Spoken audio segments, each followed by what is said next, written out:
They say that when the frog in front falls into a pit, the one behind should take caution. Right now, there is a very loud silence in Zaria, and it is spreading all the way to Kaduna, causing shivers among the followers of one of Nigeria's most vocal clerics, Sheikh Ahmad Gumi. You saw the headline. Sheikh Sani Khalifa, a respected Zaria-based scholar, has vanished into the custody of the Nigerian secret police.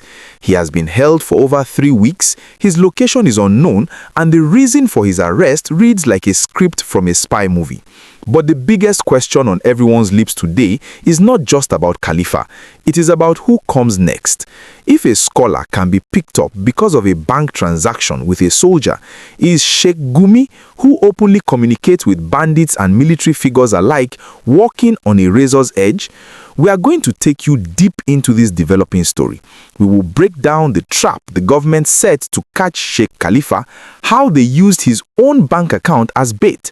We will look at the serious allegations linking him to a failed coup plot against the Tinubu administration, and we will analyze why his family believes this is a massive misunderstanding over prayer money.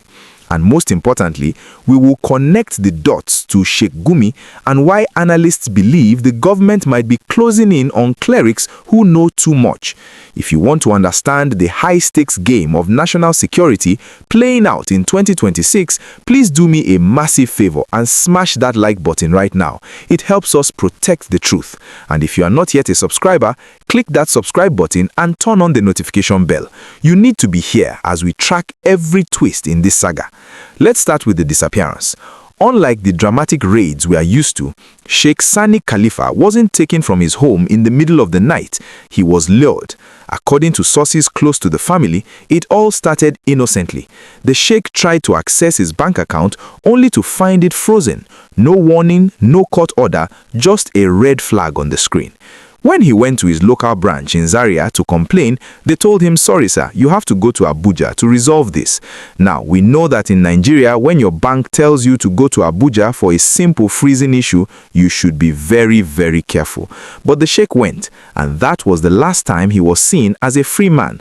As soon as he arrived in the Federal Capital Territory to clear his name, security operatives, suspected to be from the Defense Intelligence Agency or the DSS, swooped in. They intercepted him, detained him, and moved him to an undisclosed facility. For 23 days now, he has been in a black hole. No lawyer, no family visits, no phone calls, just silence. So what is the crime? Why is a religious scholar being treated like a high-value terrorist? The accusation is heavy. The security agencies allege that Sheikh Khalifa is linked to a soldier who was involved in the rumored coup plot of October 2025. You will recall that back in October last year, we broke the news that the military had detained about 16 senior officers from majors to brigadiers over an alleged coup to overthrow the Tinubu government during the Independence Day celebrations. The government denied it at first, calling it fake news, but later admitted that officers were being held for misconduct. Well, it turns out the investigation didn't end with the soldiers. They are tracing the money.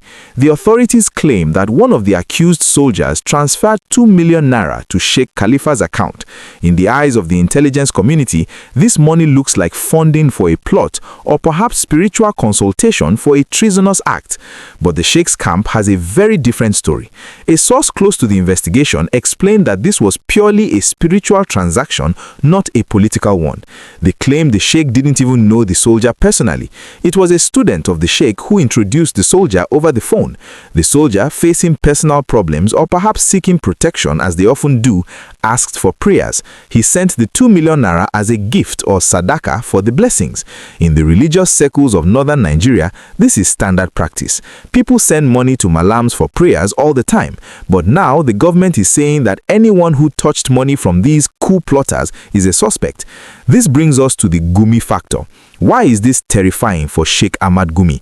Think about it. If the government is arresting scholars simply for receiving transfers or having phone contact with tainted military men, Sheikh Gumi is arguably the most exposed cleric in the country. Gumi has spent the last few years acting as a mediator in the forest. He has phone numbers of bandit leaders, he meets with security chiefs, and he facilitates negotiations that involve huge sums of money. If Sheikh Khalifa can be detained for weeks over a 2 million naira prayer gift, what happens if the DSS decides to audit Gumi's interactions? There is a growing fear that the government is using the coup plot investigation as a net to catch anyone they consider a security risk or a nuisance. By targeting the religious scholars who provide spiritual cover for these figures, they might be trying to dismantle the networks that operate in the shadows. Sheikh Khalifa's detention sends a message. It doesn't matter if you are a scholar. If your number is on a suspect's phone, you are going down. I want to ask you, the viewer, do you believe the government's narrative that this 2 million naira was for a coup, or do you believe the family that it was just for prayers? And do you think it is fair to detain a man for 23 days without charge just because he received money from a soldier? Drop your thoughts in the comments below. Is this national security or is it a witch hunt? As of today, January 4th, 2026, the family of Sheikh Khalifa is desperate. They are not asking for special treatment, they are just asking for the law to be followed. If he committed a crime, charge him to court, let the evidence be seen. But keeping him in a secret location, denying him access to his lawyers, and freezing him out of the world is a violation of his fundamental human rights. It fuels rumors and creates anger in the populace. We will be watching to see if the DIA releases a statement or if they finally bring him to a judge, and we will be keeping a very close eye on Sheikh Gumi's camp. If he suddenly goes quiet or if we hear of more frozen accounts, we will know that the crackdown has fully begun. If you found this update informative and want to keep supporting independent journalism, please smash that like button. Let's get this video to 1,000 likes to show the authorities that Nigerians are watching. And if you are not yet a subscriber, click that subscribe button and turn on the notification bell. You need to be here as we track every twist in this saga. Stay safe, verify your transactions, and always ask questions.